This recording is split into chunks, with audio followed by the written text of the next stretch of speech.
ভারত বাংলাদেশ সীমান্তে জলে ভাসিয়ে পাচারের চেষ্টাকে ভেস্তে দিল বিএসএফ। তাদের তৎপরতায় উদ্ধার ৬০টি গরু।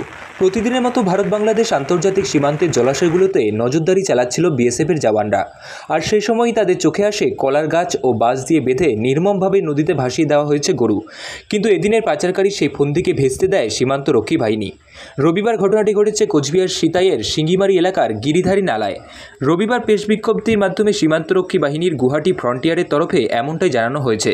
অপরদিকে গোপন সূত্রের ভিত্তিতে সিঙ্গিমারি নদীর গিরিধারীতে কলাগাছ ও বাঁশ দিয়ে নির্মমভাবে বাঁধা অবস্থায় ৬টি গরু উদ্ধার করে সীমান্তরক্ষীরা।